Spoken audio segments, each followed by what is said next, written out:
इसके 3 क्लास को हम एकदम काफ़ी अच्छे तरीके से आपको याद करवा देने के प्रयास किए हैं और इस सीरीज को शुरू करने से पहले हम सोचे थे कि लुसेंट को शुरू करेंगे क्योंकि इस साल जो हमने संकल्प ठानी है कि बीएसएससी को अभी उखाड़ फेंकना है और अपने हर एक कमजोरी को दूर करने के लिए पुनः एक बार सभी चीजों को हमने पढ़ना शुरू कर दिया। ठीक है, अब इसमें पढ़ना शुरू जब हमने कर दिया तो बारी आई कि पढ़े कहाँ से। तो एक कहावत आप सब लोग बहुत बच्चे से सुने होंगे या बहुत मित्रों से सुने होंगे कि लुसेंट तो रट्टे वाला ढेर सारा रट के बैठे है और ओकरा नौकरी हो गया, कईयों ने नौकरी होगा। तो उसके लिए हमारे तरफ से 2 लाइन आप सुनिएगा और ये है कि अगर जो लड़का लुसेंट नहीं पढ़ा उसे नौकरी नहीं होगा और जो पढ़ ले है उसको भी नौकरी नहीं होगा। ये तो बात को हम घुमा दिए, आप बोले कि हमको तो पता ही नहीं चला। अरे भाई तुम बोल रहे हो ना कि लुसेंट रट्टे वाला ढेर सारा है, किसी का नौकरी हो गया है किसी का नहीं हुआ, लुसेंट पढ़े से नौकरी नहीं होगा, ये बात का दावा कर रहा है तुम ना। और तुम हमारी बात सुनो ना कि जो लुसेंट पूरा रट ले है उसका नौकरी तो नहीं ना हुआ है, लेकिन जो लुसेंट नहीं पढ़ेगा उसका भी नौकरी नहीं होगा, ये बात भी ठान लो। इसलिए उसे पढ़ना बहुत जरूरी है। और जो बोल रहे हैं कि लुसेंट पढ़ने से नौकरी नहीं हुआ, वो सिर्फ लुसेंट को कहानी की तरह पढ़े, उसका क्वेश्चन प्रैक्टिस तो करके देखिए, क्वेश्चन अंदर समा के देखिए, उसका सोच के देखिए कि कितना सारा प्रश्न इससे बन सकता है। सिर्फ पढ़ लेने से हो गया नहीं ना। इसीलिए हम लुसेंट ही शुरू करने वाले थे, लेकिन उससे पहले ये पीडीएफ आ गई हमारे पास, तो हमने सोचा चलो इसका 9 क्लास हमने डिसाइड किया था, तो 3 क्लास ऑलरेडी रिकॉर्ड हो चुके हैं, आज इसका 4था क्लास ये है। तो आपने अगर वो 3 क्लास देखें तो बहुत अच्छा, नहीं तो आप उसे देख लीजिए तो वो भी याद हो जाएगा सर।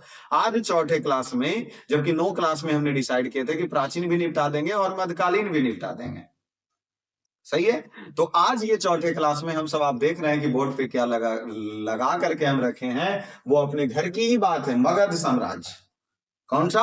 मगध साम्राज्य की कहानी यहाँ क्या करेंगे, लेकर के चलेंगे। देखिए, मगध साम्राज्य हो, इससे पहले हमने पढ़ा जैन धर्म बौद्ध धर्म, उसके बाद महाजनपद काल। क्या हम आपको बताए थे कि महाजनपद काल की जानकारी हमें कहां से मिलती है?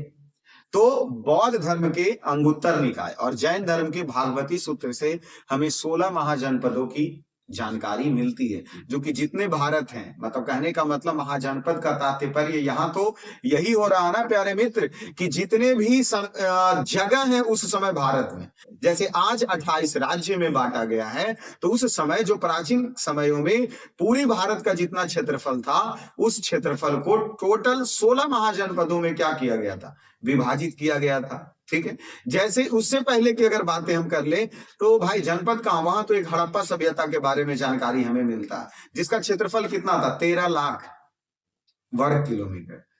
तो आज भारत का क्षेत्रफल कितना, 32,87,263 वर्ग किलोमीटर।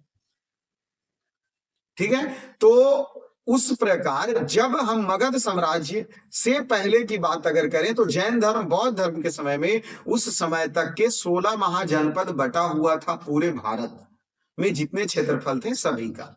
और इसकी जानकारी हमें दोनों पुस्तक से मिलती है, जैसे तो जैन धर्म के भागवती सूत्र और बौद्ध धर्म के अंगुत्तर निकाय से हमें क्या मिलती है, ये जानकारी मिलती है कि जितना हमारा भारत का कुल क्षेत्रफल है वो टोटल 16 महाजनपदों में बटा हुआ है। ठीक है, उस 16 महाजनपदों में उस समय सबसे ज्यादा सर्वशक्तिशाली मगध साम्राज्य था, जिसकी राजधानी राजगिरह थी। और वही मगध साम्राज्य को आज हम 4थे क्लास से खींचना शुरू करते हैं। तो जब मगध साम्राज्य था, मतलब जिस तरीके से आप समझ सकते हैं कि शासन का वागडोर दिल्ली सल्तनत कालों में दिल्ली से बैठ के मुगल, मुस्लिम या मुगल जो भी किए, उसी प्रकार उस समय मगध की राजधानी राजगीर से बैठ करके ही पूरा 16 महाजनपदों पर राज्य किया करते थे। ये बात स्पष्ट है इस तरीके से। ठीक है, तो उस 16 महाजनपद में सर्वशक्तिशाली कौन, तो मगध साम्राज्य, जिसकी राजधानी राजगीर। इस मगध साम्राज्य में राज्य वंश, मतलब समझ रहे, मगध साम्राज्य एक हुआ लेकिन उसमें बहुत सारे राजा आएंगे, अपना अपना वंश लाएगा, जैसे मौर्य वंश, तो पहले हम मगध साम्राज्य की शुरू से कहानी सुनते हैं, उसके बाद तो इसमें एक वंश के लिए ट्रिक यहां दिया गया है, ठीक है, यहां ट्रिक दिया गया है,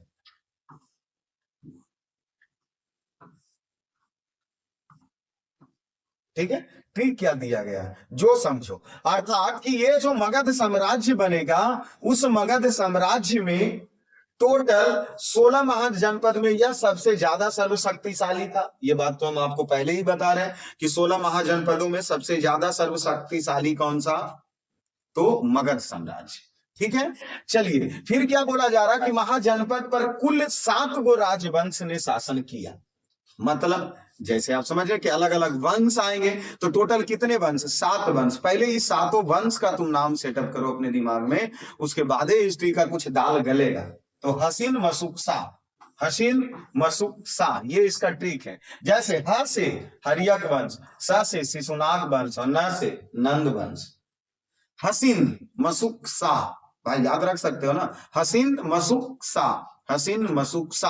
ह से हरियक वंश, स से शिशुनाग वंश, न से नंद वंश, न से नंद वंश, ह से हरियक वंश, स से शिशुनाग वंश, न से नंद वंश। मसुकसा, म से मौर्य वंश, फिर स शुंग वंश, क से कन्नव वंश और स से सातवाहन वंश। पहला हरियक वंश, हरियक वंश के बाद मगध में किसका आया, शिशुनाग वंश का। उसके बाद तीसरा नंद वंश का, चौथा मौर्य वंश, पांचवा शुंग वंश, छठा कण्व वंश और सातवां सातवाहन वंश।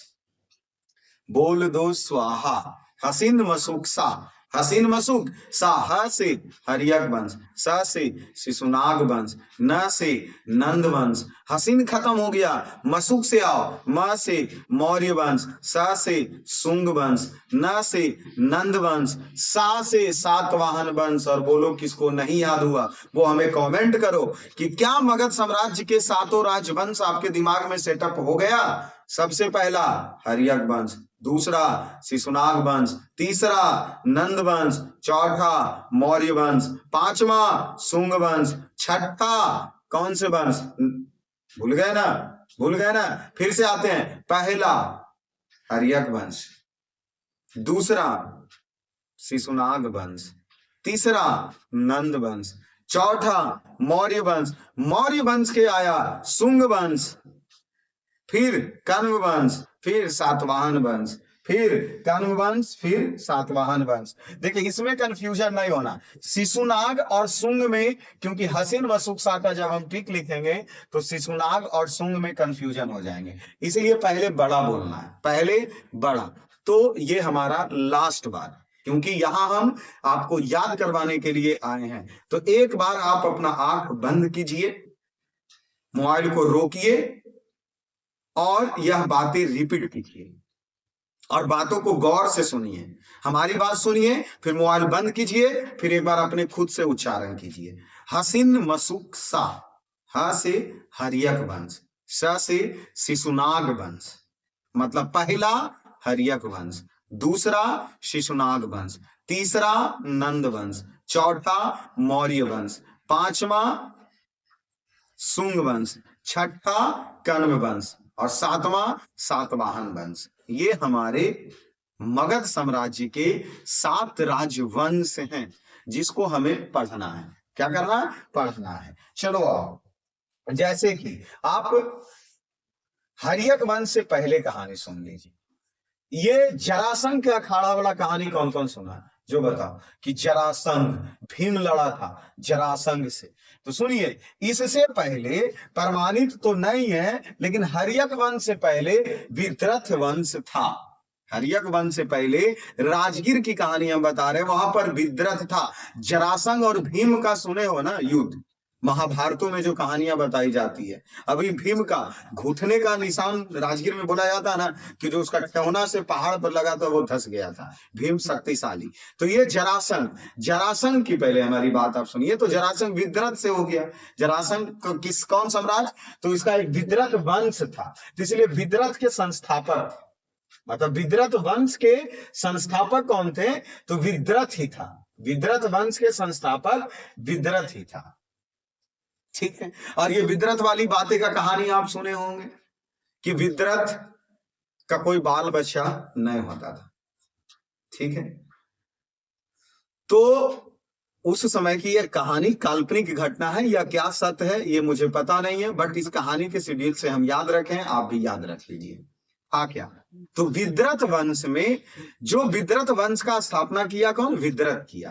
तो इससे हम याद कैसे करते हैं कि जो राजगीर, जो मगध साम्राज्य में था, वहां विद्रथ एक राजा था, उसका कोई बाल बच्चा नहीं होता था। ठीक है, तो वह एक साधु या सन्यासी, आप जिसको कहिए, उनसे जब मिले तो राजा को एक सेव दिया गया, अर्थात एक फल दिया गया उस सन्यासी के द्वारा, और उसको बोला गया कि यह फल लीजिए और अपनी रानी को क्या कर दीजिए, महारानी को खिला दीजिए, जिससे आपका बच्चा हो जाएगा। वो ले गया उस फल को, और उसके बाद अब बात ये थी कि जब वह फल ले गया, ठीक है, बहुत अच्छा, लेकिन वह दो रानियां होंगी उसके यहाँ, तो दोनों रानी से बराबर ही प्यार करता था। अब वो सोचा सला ये फल हम खिलाएं तो किसको खिलाएं, ये रानी को कि वो रानी को, इसलिए उस सेव को काटा और आधा सेव एक अपनी प्रथम रानी को दिया और आधा सेव दूसरी रानी को दिया। तो बच्चा तो हुए, ठीक है ना, पर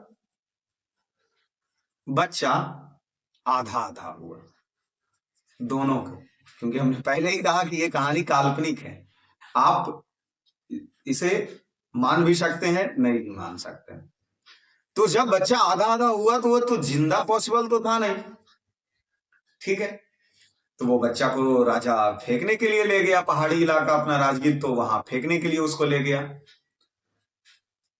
तो जब फेंकने गया तो अब राजा तो काफी उदास होगा उस समय, तो एक राक्षसनी मिली उसको, जरा नाम की, और वह राक्षसनी उस दोनों भाग को चिपका दिया और वो बच्चा को जिंदा कर दिया। इसीलिए उस बच्चे का उस राक्षसनी के नाम पर नाम पड़ा जरा, और संग किया, मिलाया, इसलिए संग, तो उसका नाम पड़ गया जरासंध। मान भी सकते हैं धार्मिक ग्रंथों के हिसाब से, आप नहीं भी मान सकते हैं, ये तो हमने पहले ही कहा, लेकिन विद्रथ वंश का संस्थापक विद्रथ था, उसके जो पुत्र थे वो जरासंध थे। उसके पुत्र क्या थे? उसका बेटा जरासंध था, जो कि विद्रथ उसके संस्थापक हो गए, और जरासंध, और यही जरासंध की कहानी आप सुने होंगे महाभारत में। ठीक है, कि कृष्ण भीम को लेकर के आता है यही जरासंध से युद्ध करवाने, और यहां शायद जरासंध से साधु के सन्यासी धारण रूप में करके भीम, कृष्ण और उनके साथ एक और रहते हैं, जो तीनों आते हैं, लेकिन जरासंध पहचान लेता। और जरासंध एक ऐसे व्यक्ति उस समय थे कि जिनका समझ लीजिए कि युद्ध कुछ बिगाड़ नहीं सकता, क्योंकि अब वो एक राक्षसी से चिपकाया गया है, तो उसके अंदर एक ऐसे शक्ति थे कि अगर कोई भी मारा, जैसे मारा तो हाथ टूटा, पैर टूटा, माथा फूटा, तो वो ऑटोमेटिक तुरंत ठीक हो जाता था। बहुत कंफ्यूजन वाली बात था। अब जरासंध मरेगा तो कैसे मरेगा, क्योंकि इस समय अत्याचार ज्यादा उसका चल रहा था। तो इसीलिए कृष्ण भीम को लेकर के आता है लड़ने के लिए, और भीम का युद्ध होता है जरासंध का, वही अपना राजगीर में। तो ये बातें तो मारे तो वो फिर रिपेयरिंग हो जाए जरासंध और ठीक हो जाए, कोई फर्क है ना पड़े जरासंध को भीम से। तो हुआ क्या कि वही कृष्ण उसको बताते हैं कि जब जरासंध को बीच से दो भागे फाड़ा गया, तो उसका एक भाग इस तरफ, मतलब बाएं का दाएं और दाएं का बाएं फेंका गया, और तब जाके जरासंध की क्या हुई? मृत्यु हुई। तो ये अपना मगध साम्राज्य से ही उस जरासंध की कहानी है।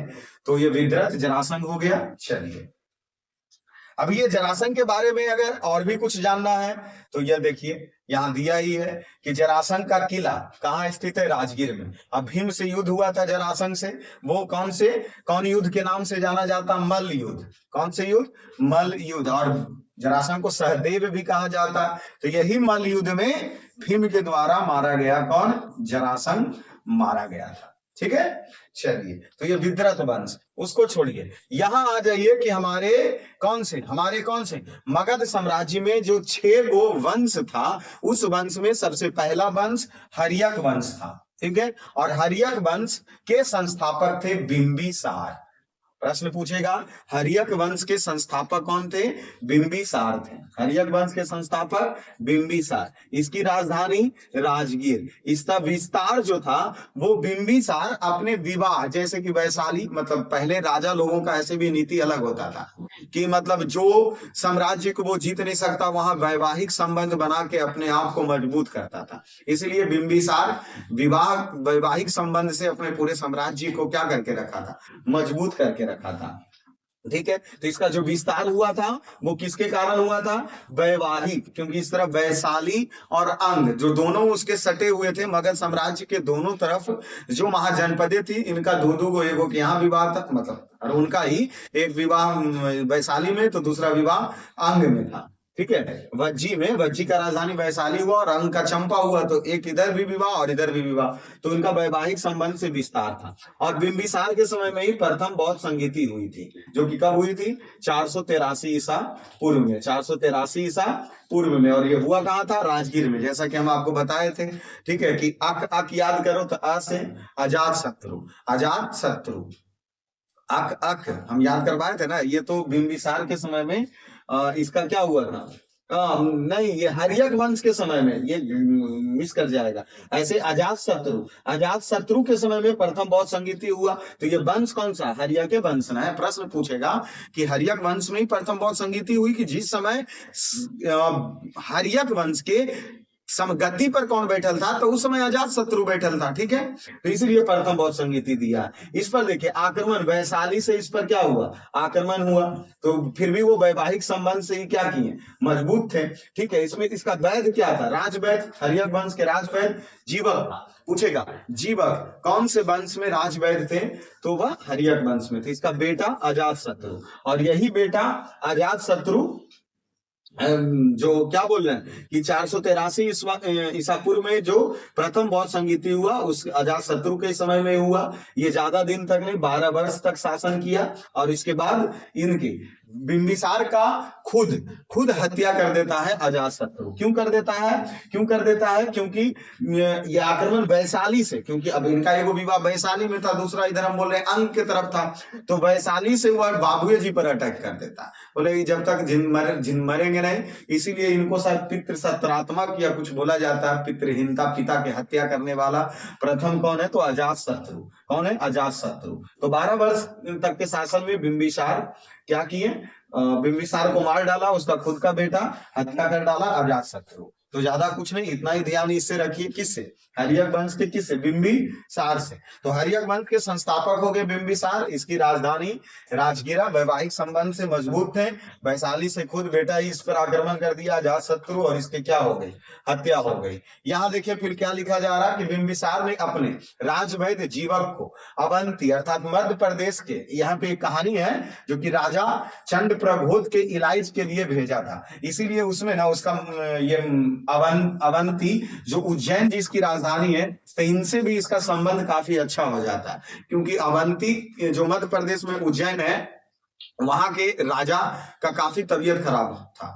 ठीक है, तो उसके इलाज के लिए अपने यहाँ के जो वैद्य थे, कौन से? चरक, उसको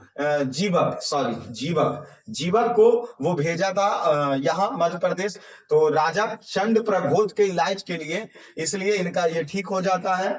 तो ये जो बिंबिसार था, उसका उज्जैन से भी संबंध क्या था? अच्छा था। ठीक है, महात्मा बुद्ध की सेवा में भी जीवक को भेजा था, क्योंकि उस समय बुद्ध थे। ठीक है, तो महात्मा बुद्ध की सेवा में भी ये बिंबिसार अपने राजवैद्य जीवक को क्या किए थे?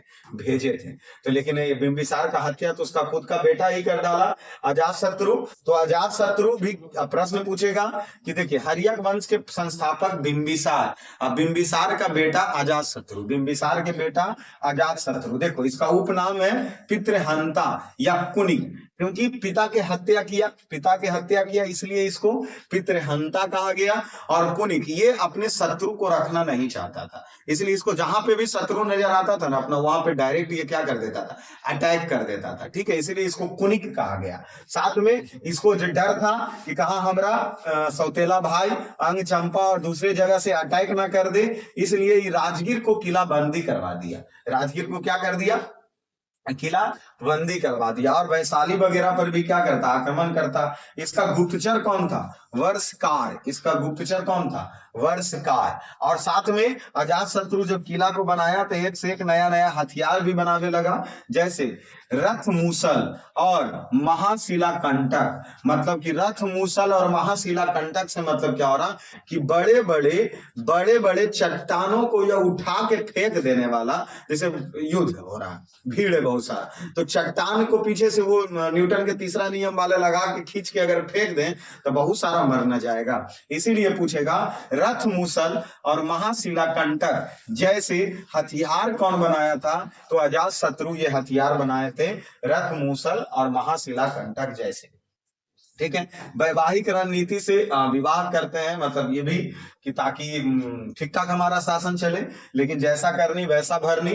क्योंकि अजातशत्रु अपने पिता की खुद हत्या किया था बिंबिसार का, तो इसका भी बेटा उदयन है जो इसको मार डाला। अर्थात 32 वर्ष तक के शासन ये करता है कौन, अजातशत्रु। और 32 वर्ष के शासन के बाद इसके अजातशत्रु के खुद के बेटे उदयन इसके क्या कर देते हैं, कत्ल कर देते हैं। तो अब आएगा उदयन। और उदयन को इस बात का संदेह था कि वैशाली उशाली या चाहे किधरों से आक्रमण होगा, इसीलिए हम चलो अपनी राजधानी राजगीर से हटा के पाटलिपुत्रा बना लेते हैं। इसीलिए प्रश्न पूछेगा, मगध साम्राज्य की राजधानी पहले राजगीर थी, लेकिन किसने पाटलिपुत्रा लाया, उदयन। किसने पाटलिपुत्रा लाया, उदयन का बेटा था नागदशक। तो उदयन के समाप्ति के बाद नागदशक शासक बना, लेकिन नागदशक एक अयोग्य शासक था। और इसके नागदशक के खुद सेनापति शिशुनाग जो कि इसका हत्या कर देता है और शिशुनाग वंश के स्थापना कर लेता है। जैसा हम आपको क्या बता रहे हैं, हर्यक वंश के संस्थापक, तो सबसे पहला बिंबिसार का हत्या अजात शत्रु का हत्या उसका खुद का बेटा कौन किया, अरे भाई क्या दिमाग में मतलब ये चीज चल रहा, तो समझिए क्या मतलब अजात शत्रु का बेटा उसका हत्या उदयन किया, और उदयन के बाद नागदशक तरीके उदयन, इसका बेटा उदयन, चौथा में इसका बेटा नागदशक। और नागदशक के हत्या उसके खुद के सेनापति शिशुनाग और शिशुनाग हत्या करके शिशुनाग वंश का स्थापना कर देता है। शिशुनाग हत्या करके शिशुनाग वंश का क्या कर देता है, स्थापना कर देता है। प्रश्न पूछेगा, हर्यक वंश के संस्थापक बिंबिसार, हर्यक वंश के अंतिम शासक नागदशक।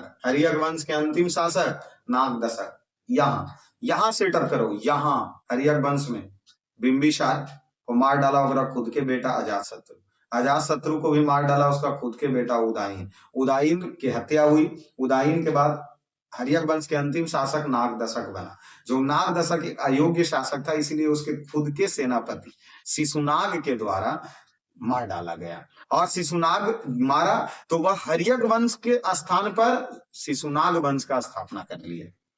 इसलिए प्रश्न पूछे, हर्यक वंश के संस्थापक बिंबिसार, हर्यक वंश के अंतिम शासक नागदशक।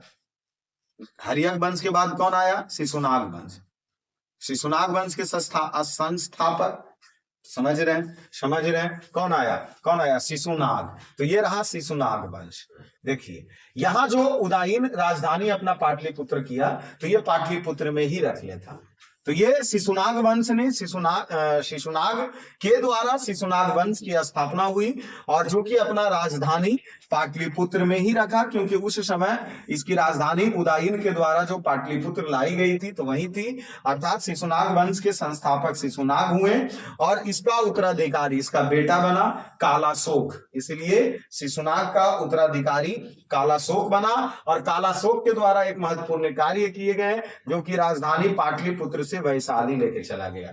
और अक अक याद है, अक अक अक अक अक अक, तो अ से अजातशत्रु में प्रथम बौद्ध संगीति 483 और दूसरी बौद्ध संगीति 383, जो कि क से काला शोक, काला शोक, और प्रथम बौद्ध संगीति राजगीर और दूसरी बौद्ध संगीति वैशाली। क्योंकि ये दूसरी बौद्ध संगीति से ही तुम ध्यान रखो कि अक अक जो था, काला शोक जो था वो अपनी राजधानी वैशाली में लेकर चला गया, और इसी वैशाली में दूसरी बौद्ध संगीति हुई, इसी वैशाली में दूसरी बौद्ध संगीति हुई। तो ये रहा द्वितीय बौद्ध संगीति। अर्थात शिशुनाग वंश के संस्थापक शिशुनाग थे, शिशुनाग का बेटा बना कालाशोक, शिशुनाग का बेटा बना कालाशोक। ठीक है, चलिए ये शिशुनाग भी हो गए। शिशुनाग के पास आता है नंदीवर्धन। नंदीवर्धन उसी में, कौन से, शिशुनाग वंश में ही, मतलब उसका नहीं है उत्तराधिकारी, उसका मतलब उसी वंश से है। ठीक है, क्योंकि शिशुनाग वंश के अंतिम शासक नंदीवर्धन है, ये पढ़िए आप। तो शिशुनाग के बाद में आता है कौन, नंदीवर्धन, जो कि एक अयोग्य शासक है। इसका भी सेनापति ही महापद्मनंद, महापद्मनंद इसकी हत्या कर देता है। जैसे कि नागदशक की हत्या शिशुनाग के द्वारा किया गया, क्योंकि शिशुनाग भी उसका सेनापति ही था, उसी प्रकार यहाँ किसकी हत्या, नंदीवर्धन की हत्या महापद्मनंद के द्वारा कर दिया जाता है। और मौर्य वंश मगध साम्राज्य के तीसरे वंश नंद वंश की स्थापना हो जाता है महापद्मनंद के द्वारा। ठीक है, तो यहाँ प्रश्न को फिर से हम रिपीट करना चाहते हैं। जैसे हर्यक वंश के संस्थापक बिंबिसार, हर्यक वंश के अंतिम शासक नागदशक, हर्यक वंश के बाद कौन वंश आया, शिशुनाग वंश। शिशुनाग वंश की स्थापना किसके द्वारा किया गया, तो शिशुनाग के द्वारा। और शिशुनाग वंश के अंतिम शासक नंदीवर्धन थे, और नंदीवर्धन की हत्या महापद्मनंद के द्वारा किया गया, और ये नंद वंश की स्थापना करते हैं महापद्मनंद। तो अब चलेगा तीसरे वंश नंद वंश। अब तीसरे वंश नंद वंश, तो यहाँ ये नंद वंश के जो संस्थापक वो महापद्मनंद थे। क्षत्रियों का नाश उपाधि था, इसको बोला जाता है सर्व छत्रांक। सर्व छत्रांक ये आक्रमण किए हैं जैसे कलिंग पर, इसके बाद इनको एक उपाधि दिया गया है एकराट। कलिंग पर आक्रमण करने के बाद इन्होंने एक उपाधि धारण की है, कौन, एकराट। कलिंग में नहर बनाया गया है नंद वंश के द्वारा, अर्थात महापद्मनंद के द्वारा, महापद्म नंद के द्वारा। देखिए नंद वंश में ही एक इसका अंतिम शासक घनानंद, कौन नंद, घनानंद। और यही चाणक्य और घनानंद के कहानी आप सुने हैं। तो चाणक्य को यह अपने साम्राज्य से बाहर कर देते हैं घनानंद। इसके कारण ही इस घनानंद के बाद नंद वंश के बाद मौर्य वंश आएगा, और चाणक्य वहां से निकल करके एक व्यक्ति को तैयार करेगा, और वही व्यक्ति चंद्रगुप्त मौर्य कहलाएंगे। तो ठीक है, तो नंद वंश का प्रथम शासक महापद्मनंद, नंद वंश का अंतिम शासक धनानंद। कौन नंद, धनानंद, जो कि अंतिम शासक थे। और ये सिकंदर के समकालीन था, क्योंकि आपने सिकंदर की कहानी सुनी है। सिकंदर उसी समय आक्रमण करता है, ठीक है, लेकिन चाणक्य उसे उसी तरफ रोक लेते हैं। ठीक है, उसी समय सिकंदर भारत पर आक्रमण उसी समय करते हैं जिस समय यहाँ मगध में कौन था, घनानंद था। ठीक है, तो ये रहा सिकंदर का आक्रमण, क्योंकि घनानंद के समय में ही सिकंदर का क्या होता, आक्रमण होता है। इसका नाम क्या था, सिकंदर का नाम क्या था, अलेक्जेंडर द ग्रेट। सिकंदर का नाम क्या था, अलेक्जेंडर द ग्रेट। प्रश्न पूछेगा अलेक्जेंडर द ग्रेट किसका नाम था, तो वह नाम किसका था, सिकंदर का था। इसके पिता का नाम क्या था, फिलिप द्वितीय। प्रश्न पूछेगा सिकंदर का नाम अलेक्जेंडर द ग्रेट, सिकंदर के पिता का नाम फिलिप द्वितीय, इसकी पत्नी का नाम रोक्साना। और ये किस देश के थे, मिसोडोनिया, यूनान में पड़ता है। अर्थात सिकंदर का नाम अलेक्जेंडर द ग्रेट, पिता का नाम फिलिप द्वितीय, पत्नी का नाम रोक्साना, देश मेसोडोनिया यूनान के। ये फारसी भाषा मकदूनिया, फारसी भाषा इनका क्या थी, मकदूनिया, और ये मकदूनिया का शासक भी थे सिकंदर। ठीक है, नौसेना का प्रमुख कौन था, निर्याकश। फारसी भाषा मकदूनिया उसी के दरबार में रहते होंगे। नौसेना का प्रमुख निर्याकश। ठीक है, जल सेना कौन थे, सेलुकस निकेटस। इसीलिए प्रश्न, सिकंदर का ही राजदूत कौन था, सेलुकस निकेटस था, सेलुकस निकेटस था। तो यही नौसेना और जल सेना, नौसेना और जल सेना में कुछ विवादे होता है, तो 323 के पहले ही जो भारत पर आक्रमण करते हैं तो वो घूम जाते हैं, और 323 में सिकंदर की क्या हो जाती है, मृत्यु बेबीलोन में। सिकंदर की मृत्यु बेबीलोन, सिकंदर की मृत्यु बेबीलोन। सिकंदर तो यहाँ से चला जाता है। ये रही उसकी कुछ कहानियां, सिकंदर के नोट पॉइंट। जैसे सिकंदर ने आक्रमण के समय मगध के शासक कौन था, घनानंद, क्योंकि नंद वंश के अंतिम शासक घनानंद था। सिकंदर की अधीनता स्वीकार करने वाला भारत का पहला शासक आरंभिक तक्षशिला, क्योंकि उस तरफ से ही पश्चिम उत्तर से आक्रमण किया था, तो तक्षशिला में उसके अधीनता को स्वीकार कर लिया, युद्ध नहीं लड़ा था। ठीक है ना। सिकंदर से लड़ने वाला भारत का पहला शासक जो पोरस, पंजाब है, उस झेलम नदी है या बितस्ता नदी के तट पर 326 ईसा पूर्व में युद्ध हुआ था। ठीक है, पोरस के राजा से, पोरस के राजा से। यहाँ पूछेगा भारत पर विदेशी आक्रमण करने वाला पहला वंश हखमानी, हखमानी वंश। कौन वंश, हखमानी वंश थे, जो कि भारत पर विदेशी आक्रमण करने वाला पहला वंश हखमानी वंश, जो कि डेरियस कहाँ है, ईरान में, कहाँ है, ईरान में। तो इस तरीके से सिकंदर वापस चला जाता है, और इधर नंद वंश के अंतिम शासक घनानंद की भी हार होती है, और चंद्रगुप्त मौर्य आएंगे, और इसीलिए मगध साम्राज्य के ये चौथे वंश मौर्य वंश की स्थापना होती है। और मौर्य वंश की स्थापना चंद्रगुप्त मौर्य के द्वारा 345 में इसका जन्म है। चंद्रगुप्त मौर्य का जन्म 345 ईसा पूर्व, ये 322 ईस्वी में गद्दी पर बैठते हैं। मौर्य वंश में चंद्रगुप्त मौर्य गद्दी पर बैठा, 322 जन्म हुआ 345, जन्म हुआ 345। चंद्रगुप्त मौर्य के माता का नाम मौर्या या मुर्रा, पुत्र बिंदुसार, ये चंद्रगुप्त का बेटा ही बिंदुसार बना। ठीक है, और इसके सेनापति चाणक्य थे, जो कि अर्थशास्त्र के जनक चाणक्य। ये चंद्रगुप्त मौर्य जैन धर्म, और इसी के समय जैन धर्म में ही जब अकाल पड़ा था, तो ये भद्रबाहु और स्थल यहाँ रह गया, भद्रबाहु जो चले गए थे। तो ये सरवन बेलगोरा में संलेखन विधि के द्वारा चंद्रगुप्त मौर्य अपने प्राण को क्या करते हैं, त्यागते हैं। ये भी बातें हम पीछे आपको बताएं। इनका विवाह किससे हुआ, हेलेना से, जो कि कार्नेलिया क्या था, हेलेना थी, और इसे दहेज में, इसीलिए बोला जाता है कि हेलेना से इसका चंद्रगुप्त मौर्य का विवाह हुआ। तो इसको दहेज में मिला था काबुल, कंधार, मकराना और हेरात। काबुल, कंधार, मकराना और हेरात चंद्रगुप्त मौर्य को उस समय, वो जो पाकिस्तान अफगानिस्तान का क्षेत्र में है, वो चार को चंद्रगुप्त मौर्य को दहेज में मिला था, मतलब जगह, जो काबुल, कंधार, मकराना, हेरात। जब उसकी विवाह हेलेना या कार्लेनिया से हुई थी, जो कि सेल्कस निकेटस की पुत्री थी, और सेल्कस निकेटस सिकंदर के कौन थे, सेनापति था।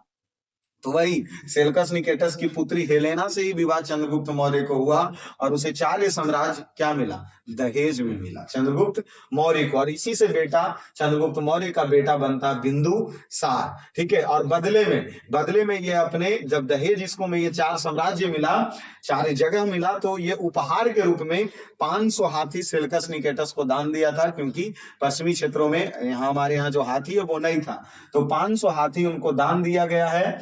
और सेल्कस निकेटस ही अपना एक राजदूत भेजता है मेगास्थनीज को, जो कि मेगास्थनीज पटना आते हैं, इसीलिए पूछेगा। और मेगास्थनीज के द्वारा लिखित पुस्तक कौन है, इंडिका। तो प्रश्न पूछेगा मेगास्थनीज किसका राजदूत था, सेल्कस निकेटस का। मेगास्थनीज किसके दरबार में आया, चंद्रगुप्त मौर्य के दरबार में।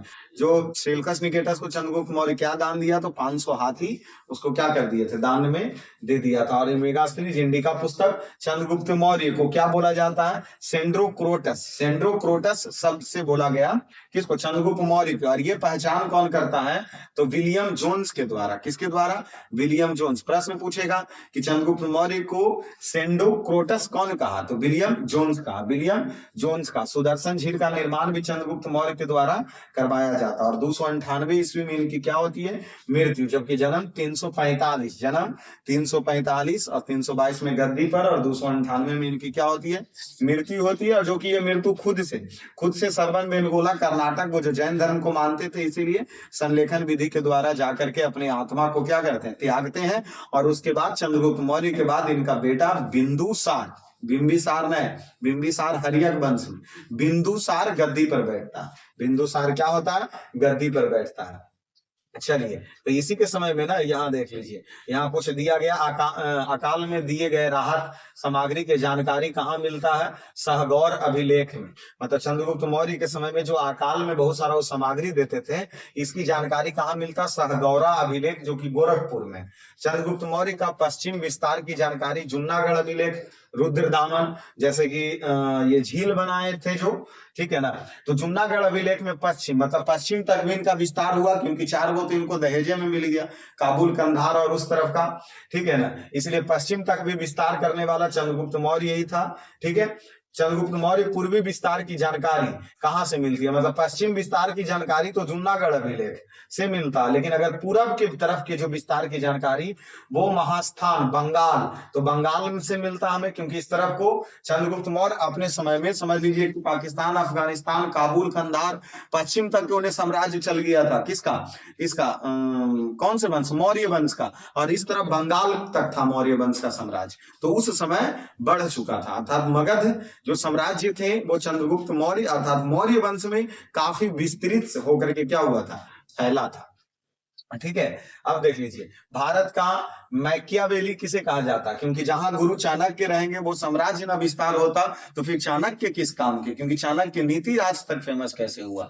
तो यही चंद्रगुप्त मौर्य के गुरुजी चाणक्य, जिसको कौटिल्य विष्णुगुप्त के नाम से जाना जाता है, उनका एक पुस्तक है अर्थशास्त्र, उसमें 15 अधिकरण है। 15 अधिकरण में लिखा गया है, उनमें सप्तांग सिद्धांत दिया गया, जैसे राजा, अमात्य मंत्री, उसके बाद जनपद, दुर्ग, मित्र, धन, दंड, ये सब सप्तांग सिद्धांत पर चलता था चाणक्य के, इसी कारण काफी विस्तार हुआ है। सेंड्रोक्रोटस ने चंद्रगुप्त मौर्य की जानकारी विलियम जोन्स ने दिया।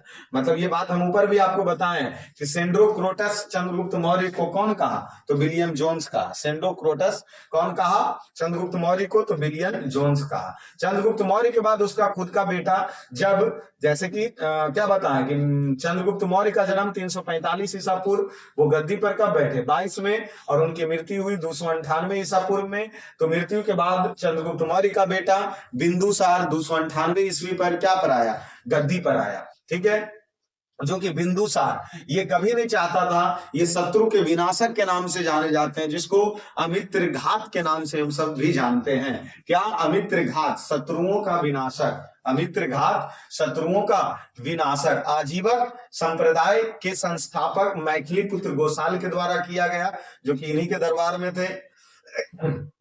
प्रश्न पूछेगा, बिंदुसार के समय में आजीवक संप्रदाय के संस्थापक मैथिली पुत्र गोसाल, मैथिली पुत्र गोसाल, मैथिली पुत्र गोसाल 16 राजाओं का विजेता। तारानाथ ने इसे कहा, बिंदुसार को क्या कहा? बिंदुसार को 16 राजाओं का विजेता तारनाथ ने कहा। पूछेगा किसने कहा? बिंदुसार को किसने कहा कि यह 16 राजाओं का क्या विजेता है? सिंह सेन, इस बिंदुसार को सिंह सेन नाम से जाना गया जैन ग्रंथ में। इनकी माता क्या थी? दुर्धरा थी। इनकी माता का नाम क्या था? दुर्धरा था। ठीक है, बिंदुसार की माता का नाम दुर्धरा था। मुख्य पत्नी शुभद्रांगी था। कौन थे? शुभद्रांगी, मुख्य पत्नी शुभद्रांगी था। इसी के समय में, बिंदुसार के समय में ही एंटियोकोटस, जो कि सीरिया के दूत थे, डाइमेकस, वह बिंदु के दरबार में आया था। डाइमेकस किसके दरबार में आया था? बिंदुसार के दरबार में। किसके दरबार में? बिंदुसार के दरबार में। अस्ट्रोबा के अनुसार क्या कहा जाता है कि अस्ट्रोबा के अनुसार कहा गया कि डायमेटस बिंदु के दरबार में आया था। किसका दूत था? इंडियोकस। इंडियोकस का दूत डाईमेकस। इंडियोकस का दूत डाईमेकस। और डाईमेकस किसके दरबार में आया? बिंदुसार के दरबार में आया। ये बात कहा कौन? स्ट्रेबो के अनुसार कहा गया। ठीक है। सीरिया का प्रसिद्ध वस्तु मांग यहीं से जाता था, जैसे मीठा शराब, अंजीरा, दार्शनिक, मतलब वो नाचने उछने वाला शराब दारू, ये बिंदुसार यहीं से भेजता था। कहाँ? सीरिया। सीरिया के शासक की प्रसिद्ध वस्तुएं यहाँ से क्या थी? मांग थी, यहाँ की मांग थी। देखिए इसी के बेटे हैं बिंदुसार का बेटा अशोक। बिंदुसार का बेटा अशोक, जो कि बिंदुसार के समय में ही तक्षशिला में एक विद्रोह हो गया था। तक्षशिला में क्या हो गया था? विद्रोह हो गया था। और उस विद्रोह को दबाने के लिए सुसीम और अशोक को तक्षशिला भेजा था बिंदुसार। प्रश्न पूछेगा कि बिंदुसार के समय में जो तक्षशिला में विद्रोह हुआ, उस विद्रोह को दबाने के लिए बिंदुसार ने किसको भेजा? तो सुसीम और अशोक।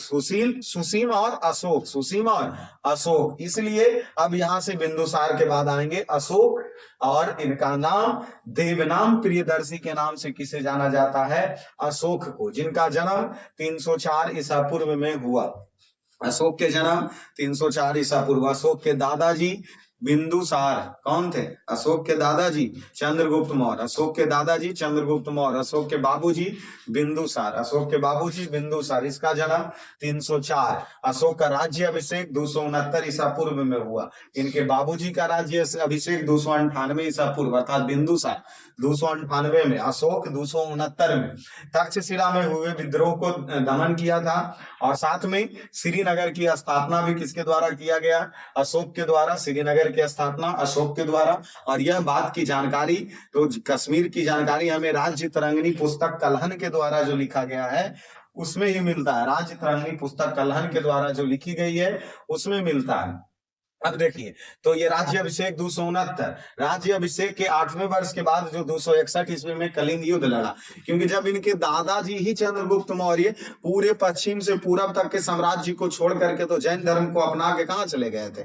कर्नाटक के सरवनबेलगोला में संलेखन विधि के द्वारा अपने आत्मा को त्यागे थे। तो इसका पोता भी कम खतरनाक थे। 269 ईस्वी में राज्य अभिषेक हुआ, और 261 ईस्वी में जब कलिंग युद्ध लड़ा गया अशोक के द्वारा, तो उसमें इतना नरसंहार हुआ, इतना खून बहा कि उसके बाद अशोक बोलता है कि हम अपना हृदय परिवर्तन कर लेते हैं कि आज के बाद ऐसा कभी लड़ाई नहीं लड़ेंगे, उस युद्ध को देखते हुए। इसीलिए कलिंग युद्ध कब होगा? 261 ईसा पूर्व। कलिंग युद्ध 261 ईसा पूर्व। कलिंग युद्ध 261 ईसा पूर्व में हुआ। कलिंग के शासक कौन था? नंदराज, जो कि भीषण नरसंहार हुआ, जिसमें अशोक का हृदय परिवर्तन हो गया। इस बात की जानकारी लिखा हुआ मिला हाथी गुम्फा अभिलेख में। कहा मिला? हाथी गुम्फा अभिलेख में इसमें मिला, जो कि खारवेल थे। इसके भतीजा, अशोक के भतीजा निर्ग्रोध था, जो कि बौद्ध धर्म की प्रेरणा ले लिया, और बौद्ध शिक्षा उपगुप्त के द्वारा लिया गया था। पूछेगा कि इसके बाबूजी दादाजी चंद्रगुप्त मौर्य जैन धर्म के थे, और जबकि अशोक बौद्ध धर्म को मानता था। यहाँ देख लीजिए, बौद्ध शिक्षा यह किससे लिया? उपगुप्त से। प्रश्न पूछेगा कि अशोक ने बौद्ध शिक्षा किससे लिया? उपगुप्त से लिया। ठीक है। इसके पुत्र थे महेंद्र और संघमित्रा। ठीक है, महेंद्र और संघमित्रा बौद्ध धर्म के प्रचार के लिए अपने बेटी महेंद्र और संघमित्रा को श्रीलंका भेज दिया। कहां भेज दिया? श्रीलंका भेज दिया। ठीक है। सिंहली राजवंश श्रीलंका में बौद्ध धर्म के प्रचार के लिए भेज दिए थे। कौन? अशोक भेज दिया। ठीक है। अशोक के ही अशोक के ही पत्नी है, उसको रखेल कहो। वो क्या किए थे? बोध गया में बोधि वृक्ष, जब बौद्ध धर्म में इतना लीन हो गया अशोक, तो उसकी जो पत्नियां थी, अब उसको जो तुम कहो, वो क्या कर दिया? बोधि वृक्ष में जाकर के उसको आग लगलवा दिया, जड़ से कबड़वा दिया, कि इसका दिमाग खराब बोले कि अशोक बौद्ध धर्म को अपनाया। तो उसके पत्नी नाखुश होकर के ऐसा तबाही मचाया था। ठीक है ना। ये सब कहानियां हैं। चलिए, अशोक के अभिलेख लिखने की प्रेरणा कहां से मिली? तो वह डेरियस के हखमनी वंश से यह अशोक को प्रेरणा मिला था, जो कि ईरान के था। तो हखमनी वंश डेरियस से उसको प्रेरणा मिला कि शिलालेख लिखना चाहिए। भारत में सर्वप्रथम शिलालेख का प्रचलन अशोक के द्वारा ही किया गया, क्योंकि आज तक अभी मगध साम्राज्य में कोई शिलालेख नहीं लिखता था, अशोक ही लिखा। अशोक के शिलालेख की खोज किसके द्वारा किया गया? टी पैंथलर 1750। प्रश्न पूछेगा, अशोक के शिलालेख का खोज किसके द्वारा? टी पैंथलर। अशोक के शिलालेख टी पैंथलर का 1750। अशोक के अभिलेख को सर्वप्रथम पढ़ने वाला सफल व्यक्ति जेम्स प्रिंसेप, क्योंकि वो पढ़ा। टी पैंथलर्स ने खोज किया, लेकिन खोजने के बाद उस पहाड़ पे जो खुदा करके और शिलालेख पर क्या लिखा गया था, ये पढ़ा कौन? तो जेम्स प्रिंसेप, जेम्स प्रिंसेप। अब जो इसमें कितने लिपि में लिखा गया था, तो ये देख लीजिए कि 4 लिपि का प्रयोग किया गया था। जैसे जो शिलालेख भारत में लिखना है उसको ब्राह्मणी लिपि में लिखा गया, पाकिस्तान वाले को खरोष्टी लिपि में लिखा गया, जो अफगानिस्तान का क्षेत्र था वहां अरमाइका लिपि में लिखा गया, और एशिया माइनर जो तुर्की का वहां ग्रीक में लिखा गया। अर्थात ब्राह्मणी लिपि, खरोष्ट लिपि, अरमाइका लिपि और ग्रीक लिपि। ठीक है, ब्राह्मणी, खरोष्ट, अरमाइका, ग्रीक, ब्राह्मणी, खरोष्ट, अरमाइका, ग्रीक, ब्राह्मणी, खरोष्ट, अरमाइका, ग्रीक। ब्राह्मणी लिपि में भारत, अरमाइका में अफगानिस्तान और खरोष्ट लिपि पाकिस्तान, ग्रीक तुर्की, ग्रीक तुर्की। अशोक के आजीवक के रहने के लिए बराबर की पहाड़ी में 4 गुफाएं का निर्माण किया था। हाँ जी, बौद्ध धर्म है तो आजीवक मतलब बौद्ध धर्म के जो उपासक होते थे, जो उनके प्रचारक होते थे, इसीलिए उनके द्वारा क्या पहाड़ी में गुफा का खोदाया गया। पहाड़ी में क्या बनाया गया? गुफा का। बराबर की पहाड़ी में यही गुफा है जो कि अशोक के द्वारा बनाया गया है, जिसमें कर्ण चौपर गुफा, उस गुफा का नाम है कर्ण चौपर गुफा, लोमस ऋषि गुफा, सुदामा गुफा, विश्व झोपड़ी गुफा। ये सब सभी गुफा बराबर की पहाड़ी में बौद्ध भिक्षुओं को रहने के लिए अशोक के द्वारा बनवाया गया था। अशोक के नाम का उल्लेख कहाँ मिलता? गुर्जरा अभिलेख में मिलता, जो कि मध्य प्रदेश में है। मास्की, टेटर, उगलोम, ये सब कहाँ अभिलेख है? कर्नाटक में। भाबरू अभिलेख कहाँ? राजस्थान में। स्वयं को मगध का शासक बताया। भाबरू अभिलेख में क्या बताया? स्वयं को मगध का शासक बताया है, जो कि यहाँ देख लीजिए अशोक के 7 स्तंभ लेख है। 7 अशोक के कितने स्तंभ अभिलेख हैं? 7 अभिलेख। जैसे प्रयाग स्तंभ अभिलेख, पहले यह कौशाम्बी में स्थित था।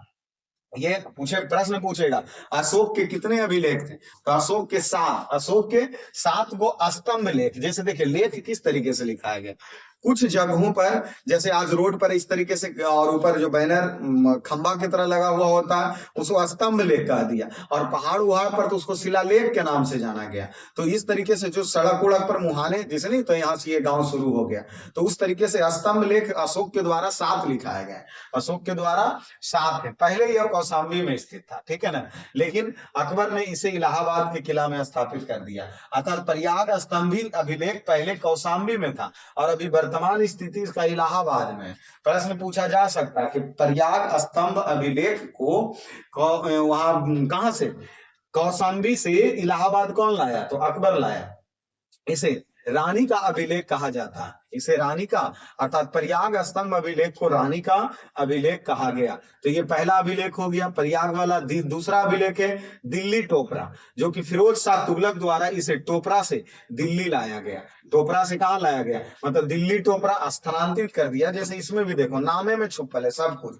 प्रयाग स्तंभ अभिलेख ये पहले कौशाम्बी में था, जो कि इलाहाबाद को हम सब प्रयागराज के नाम से जानते हैं ना, तो अकबर का किला फेमस है प्रयागराज में। वहीं पर प्रयाग स्तंभ अभिलेख को अकबर के द्वारा ले आया गया दिल्ली टोपरा।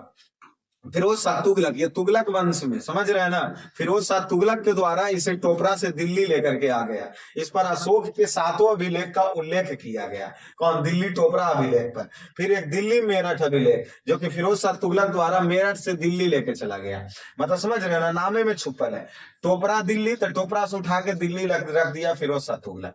मेरठ दिल्ली, तो मेरठ से उठा के दिल्ली में रख दिया गया फिरोज शाह तुगलक के द्वारा। फिर रामपुरवा अभिलेख है, जो कि बिहार के चंपारण में स्थित है। इसकी खोज 1872 ईस्वी में कार्लायल के द्वारा किया गया। पूछेगा रामपुरवा अभिलेख का खोज किसके द्वारा किया गया?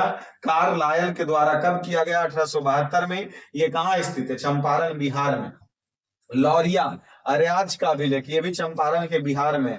लौरिया नंदनगढ़, तो ये भी चंपारण के बिहार में। ये इसमें मोर का चित्र बनाया गया। पूछेगा किस अशोक के किस स्तंभ में मोर का चित्र बनाया गया है? लोरिया नंदनगढ़, लोरिया नंदनगढ़। ये है रुमनदेई, रुमनदेई। इसमें अशोक का सबसे छोटा स्तंभ लेख ये लिखा गया रुमनदेई में। इसे लुम्बिनी में धन यात्रा के दौरान भू राजस्व के दर को घटाकर 1/8 कर दिया गया। इस बात की जानकारी रुमनी देई अभिलेख में, रुमनी देई अभिलेख में लुम्बिनी ग्राम का धार्मिक कर माफ कर दिया गया। यह बुद्ध धर्म के जन्म से संबंधित था इसीलिए, क्योंकि यह बौद्ध धर्म को मानते थे। अशोक का 14 गो शिलालेख है। पहला शिलालेख इसकी जानकारी देता है, अहिंसा एवं पशु बल की निंदा करता है। दूसरा अभिलेख क्या करता है, मानव चिकित्सा एवं पशु चिकित्सा एवं श्रीलंका की चर्चा किया गया है। तीसरे अभिलेख में क्या इनके द्वारा किया गया, रजुक युक्त प्रदर्श अधिकारी का चर्चा किया गया। चौथे अभिलेख में भेरी घोष का युद्ध का त्याग कर वह धर्म, मतलब युद्ध की नीति को त्याग के धर्म नीति को अपनाया गया, इस बात को लिखा गया है चौथे शिलालेख में। पूछेगा उसका जो धर्म परिवर्तन धर्म अभिलेख, वो चौथे शिलालेख में हुआ युद्ध नीति त्याग को बौद्ध धर्म अपनाया। पांचवें शिलालेख में क्या, देखिए ये सीरियल से लुसेंट से हम सब याद कर लेंगे, अभी फिलहाल एक बार पढ़ के यहाँ से क्या हो जाते हैं, निकल जाते हैं। पांचवें शिलालेख में क्या था, धम्म महामात्र की नियुक्ति करता है। ठीक है, छठा में आम जनता किसी भी समय राजा से आके मिल सकता है, ये छठा अभिलेख में। सातवां अभिलेख जो कि सबसे बड़ा अभिलेख, सातवां अभिलेख जिसमें सभी धर्म के लोग आपस में मिलजुल करके रहे, ये बात सातवें अभिलेख में कहा गया। आठवां में क्या कहा गया, धम्म यात्रा का उल्लेख आठवां में, जो कि बोध गया से भ्रमण किए थे, बोध गया से ये क्या किए थे, भ्रमण किए थे। नौवां में छोटे छोटे त्योहार पर प्रतिबंध लगा दिया गया। 10वां में धम्म का महत्व की जानकारी दिया गया। 11वां में अधिकारी को ब्राह्मण ना सताएगा, कोई भी अधिकारी ब्राह्मण को ना सताएगा, अर्थात धम्म नीति बनाया गया। और 12वां शिलालेख में स्त्री महामात्र की चर्चा की गई। और 13वां में कलिंग युद्ध, जो कि सबसे फेमस, कि किस शिलालेख में कलिंग युद्ध जो 261 ईसा पूर्व में हुआ उसकी चर्चा की गई है, तो 13वां शिलालेख में।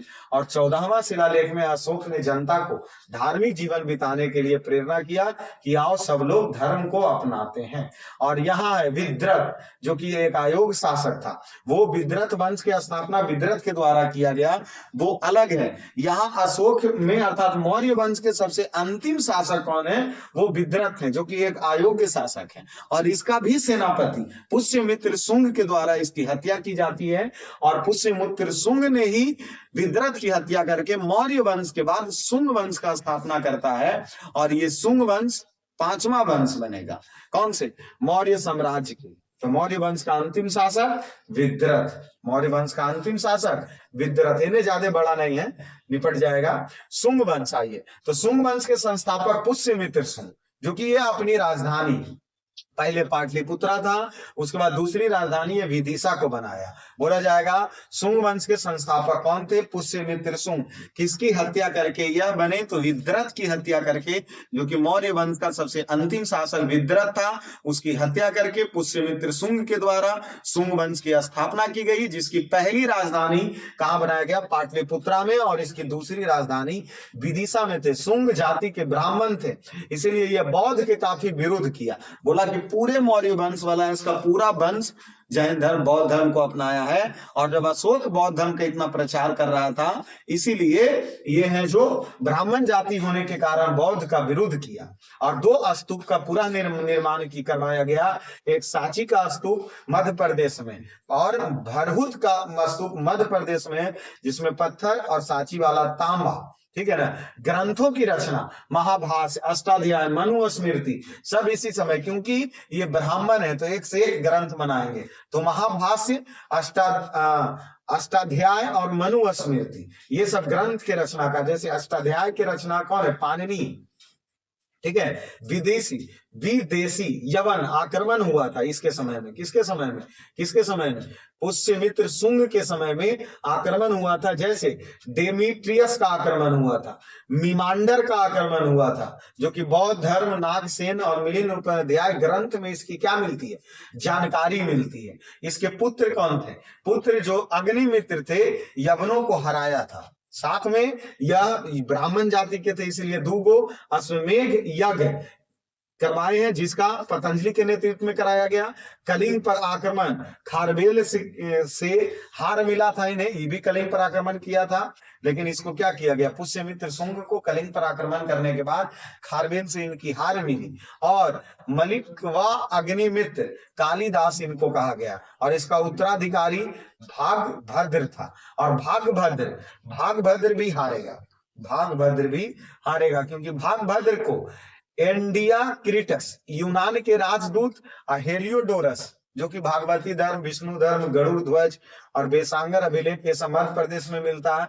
इनकी देवभूति थी जो कि काफी अयोग्य शासक था, और शुंग वंश के अंतिम शासक देवभूति बनेंगे, और देवभूति की सेनापति वसुदेव है जो इसकी क्या करता, हत्या करता। और देवभूति शुंग वंश के अंतिम शासक रहे, और वासुदेव के द्वारा कर्ण वंश की स्थापना किया गया जो कि ये भी जात के ब्राह्मण थे।